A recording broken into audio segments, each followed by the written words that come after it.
It was a typical Monday morning in early autumn, when life as I knew it began to crumble. The day started like any other.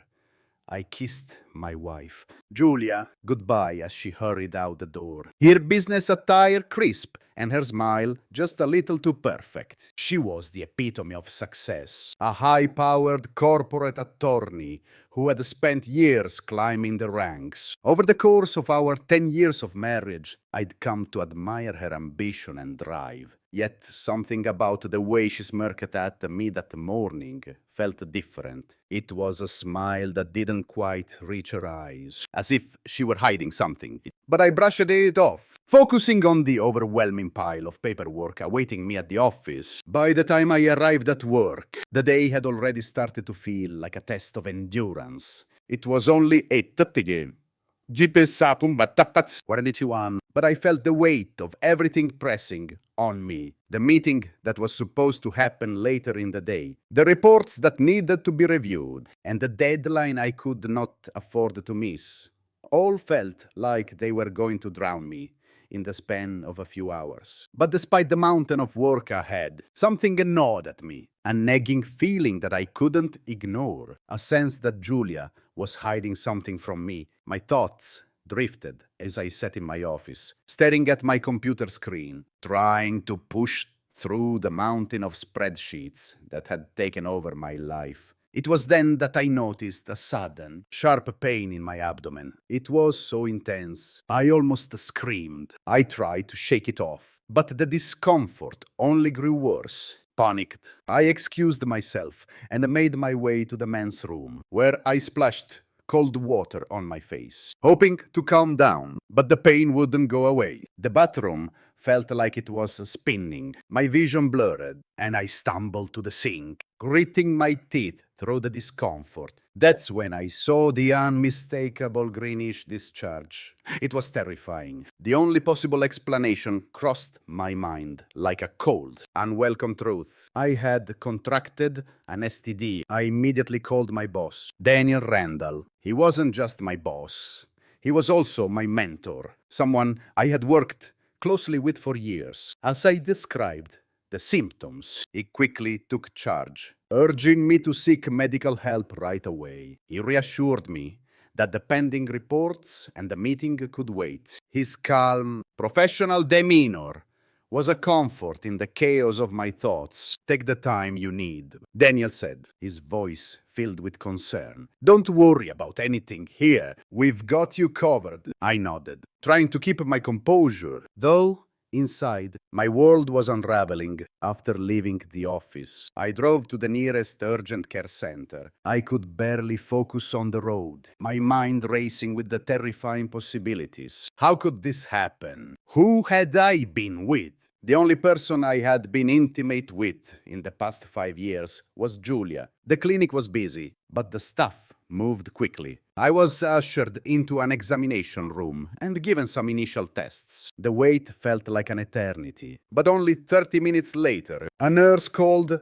my name. I followed her into a small observation room where she quickly took my vitals. Her cold, almost clinical demeanor made my nerves worse. I kept trying to tell myself that everything would be okay, but the fear was suffocating. Then the doctor walked in, Dr. Harrison. He sat down and opened a folder with my test results. Mr. Bennett, I have some difficult news, he said, his tone blunt. Your tests show that you've contracted gonorrhea. The words hit me like a punch to the gut. My mind raced, trying to piece together the puzzle. I asked the obvious question, my voice shaking. How is this possible? I've only been with my wife, Julia. Dr. Harrison gave me a sympathetic look. It's important to have your wife checked as well. Sometimes the symptoms are not immediately noticeable, and it can be mistaken for something else. I felt a surge of panic and anger. Julia had always been so careful, so meticulous. Could she have cheated on me? The thought was inconceivable. but the evidence was staring me in the face. I had to know the truth. The doctor advised me to follow up with my primary care physician, but it was clear that the damage was already done. I had to face the facts. I had been betrayed. The trust I had built over the years with Julia, the woman I had loved, seemed to be slipping away before my eyes. I called my boss, Daniel, to update him on the situation. He was understanding, telling me not to worry about work and to take as much time as I needed to get better. With a heavy heart, I made my way home. The drive felt endless. My mind was clouded with confusion and fear. How would I confront Julia? How would I even begin to ask her about this? When I arrived home, I found Julia sitting on the couch, looking at her phone. Her smile was still there, but it no longer reached her eyes. She was distant, almost detached. My heart pounded in my chest as I realized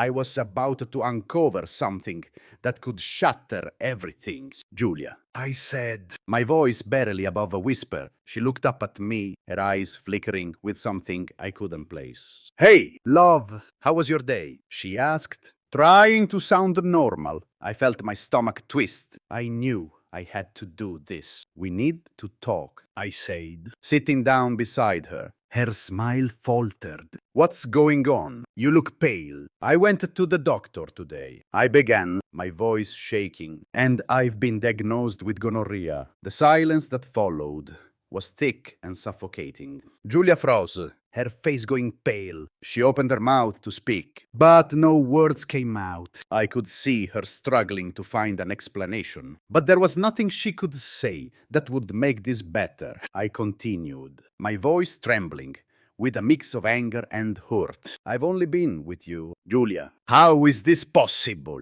Tears began to well up in her eyes, but I wasn't ready for any tears. I needed answers. Have you been seeing someone else? I asked, my voice breaking. For a moment, she didn't respond. She looked at me, her eyes filled with guilt and shame. Then she finally spoke. I never wanted you to find out like this, she said, her voice barely above a whisper. Yes, I've been seeing someone else. The words cut through me like a knife. I had suspected, but hearing it from her lips was an entirely different kind of pain. My heart sank, and for a moment, I couldn't breathe. Who is he? I asked, the anger rising in my chest. Her face crumpled as she took a deep breath. It's Daniel. I stood up, cutting her off. My boss, the one who's been helping me with everything at work. She nodded, her tears spilling freely now. It just happened. I'm so sorry. I never meant for it to go this far. I felt my world tilting on its axis. My mind was racing, my heart pounding. The man I trusted, the one I'd looked up to for so many years, had been the one betraying me. I couldn't believe it. I took a step back, trying to compose myself, but the shock was overwhelming. I had so many questions, but all I could think of was the gut-wrenching feeling that my marriage, my life, had been a lie. You need to leave, I said, my voice cold and final. I couldn't stand to look at her anymore. The woman I had loved, the woman I had shared everything with, had betrayed me in the most painful way possible. I couldn't bear to stay in the same house with Julia. After hearing those words, my legs carried me out of the room, and I found myself standing on the front porch, trying to catch my breath. The weight of what Julia had done was almost too much to bear. Daniel, my trusted boss, had been the one to break me. I walked down the street, the cool autumn breeze, doing little to calm my thoughts. My mind was racing with a million different questions. How could she do this? How long had this been going on? Was it something I missed? My marriage, my life, had been nothing but a facade. I needed to get away from her. I needed clarity. So I decided to call my parents. They had always been there for me, especially during hard times. They didn't know the details of my marriage, but I couldn't keep this from them any longer. Hey, Dad, I need to talk, I said, my voice shaky. Of course. Son, what's going on? My father's voice was steady, calm, and reassuring. I found out Julia has been cheating on me with Daniel, my boss. There was a long silence on the other end of the phone, and then my father's voice broke through. Oh, son, I'm so sorry. That's a terrible betrayal. What are you going to do? I don't know yet, I said, the tears finally spilling from my eyes. I just feel like everything I believed in is shattered. How do I even begin to move forward from here? You take it one step at a time, my father said gently. Come home. We'll talk more when you get here. I hung up, feeling a sense of comfort knowing my parents were there for me, even if I couldn't yet process everything. As I made my way back home, I knew what had to be done. I had to confront Julia. This could no longer remain in the shadows. She needed to answer for what she had done. When I got home, Julia was still sitting in the living room, her face a mask of regret and guilt. She didn't look up as I entered. I took a deep breath and sat across from her. You and I need to talk now, I said, my voice hard, yet calm. Julia nodded silently, her tears continuing to fall. She knew this conversation was inevitable. I can't just walk away from this, I began. You have broken my trust, and I don't think I can ever get that back. I want a divorce. Her face crumpled at my words, and she reached out for me. Greg, please don't do this. I was stupid. I made a huge mistake. A mistake, I repeated bitterly. This wasn't just a mistake. Julia, this was deliberate. You lied. You hid things from me. And now I'm left to pick up the pieces. I don't know if I can ever forgive you for this. She was silent, the weight of her actions finally sinking in. She had no defense, no excuses to offer. I know I can't fix this, she whispered,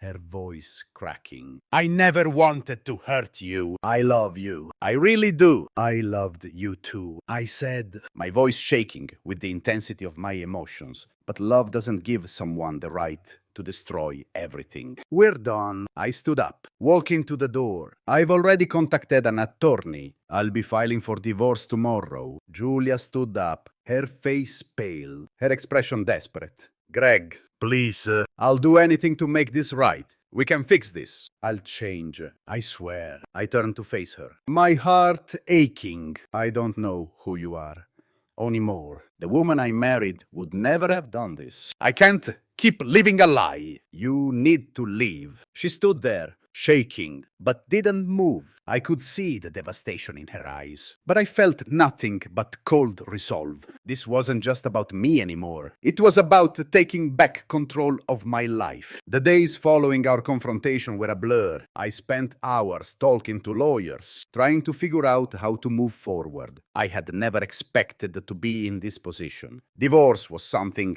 that had never crossed my mind. But now it was the only way. Julia moved out of our house a week later. The house that once held memories of a happy life now felt empty. I kept telling myself it was for the best. But each day felt heavier than the last. I hadn't seen Julia since the day I told her to leave. I didn't know where she was staying, and frankly, I didn't want to know. My focus was entirely on getting through this, for the sake of my daughters, Mia and Sophie. They were too young to understand the gravity of what had happened, but I knew they would eventually find out. I couldn't protect them from the truth, but I could shield them from the pain as much as possible. The divorce proceedings began, and things moved quickly. Julia's lawyer was aggressive, but I was determined to get what I deserved. I had worked hard for everything we had, our home, our savings, our future, and now I was going to fight to keep it. There were moments during the process when I thought about the past, the love we shared, the hopes for a future together, but it all seemed so distant now. The woman I had once called my wife was a stranger, and the life we had built was a lie. I met with my lawyer,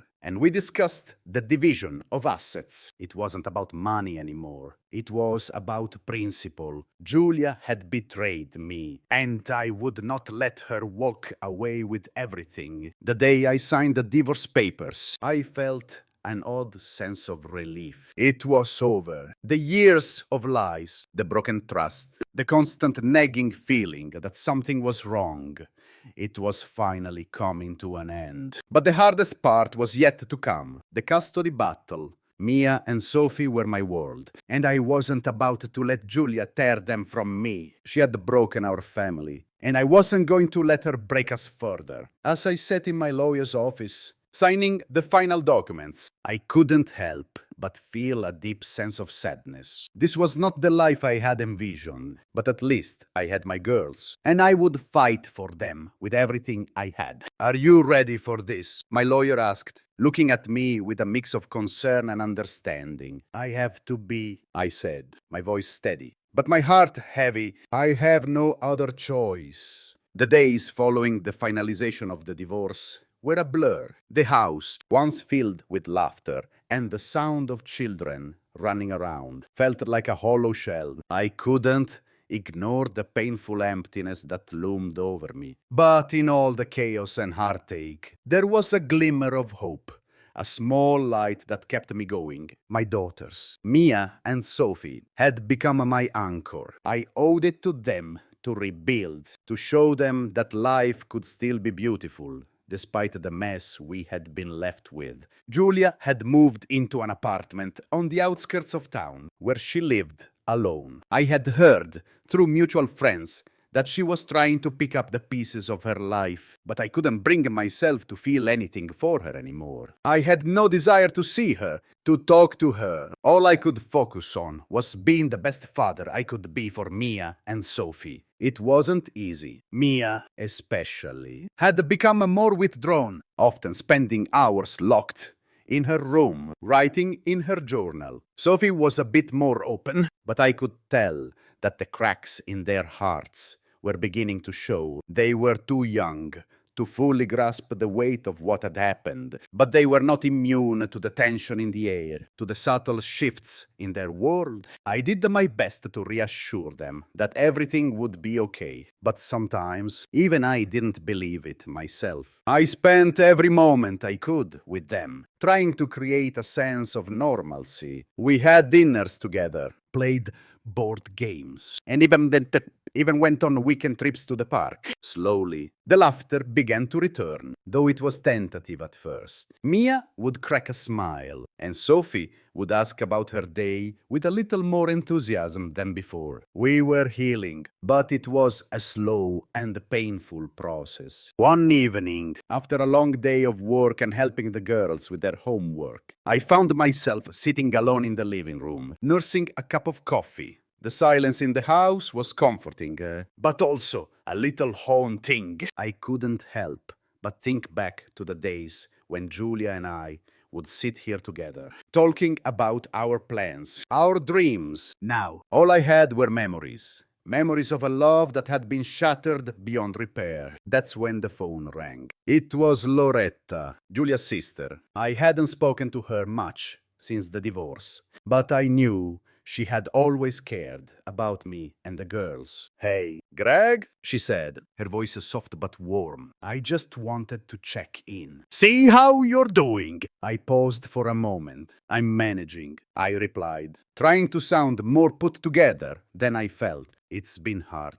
but we're getting by." "I know," she said, her voice thick with emotion. "I wanted to let you know that Julia's been struggling. She's been reaching out to me a lot lately, talking about how lost she feels. She's really sorry. Greg, I don't know if you care to hear that, but I thought you should know." I felt a pang of discomfort in my chest. I don't know what to say. I admitted, "It's just, I don't think I can forgive her right now. Not after everything that happened." "I understand," Loretta said, "but just remember that people change, and sometimes they have to hit rock bottom before they can pick themselves up again. There was a long silence between us. I just don't know if I can ever see her the same way again. I said, my voice barely above a whisper. I get it, Greg. Loretta responded gently. But you're a good man, and I know you're doing your best for the girls. Just keep doing that. I know it's hard, but you're stronger than you realize.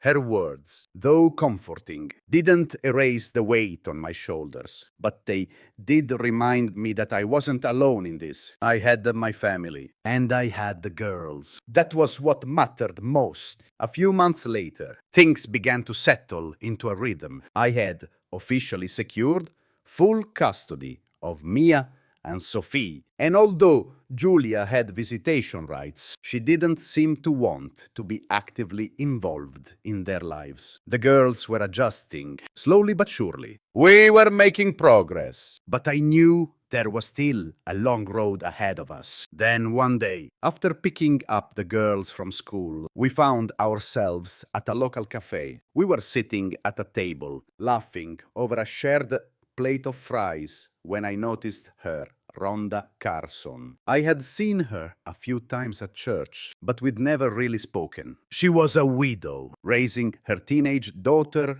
on her own. Rhonda smiled warmly when she saw me, and I smiled back, trying not to feel awkward. Hey, Greg, she said, walking over. How are you? I was taken aback by the sincerity in her voice. I'm doing okay. Thanks, I replied. How about you? She gave a small laugh. Same old, same old. Just trying to make it through the week. You look like you're doing well. Though, how's the family? I glanced at Mia and Sophie, who were both busy chatting about their school projects. We're getting there, I said, my voice tinged with both hope and hesitation. It's been a tough few months, but we're moving forward. Rhonda's smile softened. I know it's not easy, but it's good to see you getting through it. You deserve some happiness. Greg, I felt a small flicker of hope in my chest. Thanks, Rhonda, I said, feeling the weight of her words more than I expected. And with that simple exchange, something inside me shifted. I didn't know where this would go, or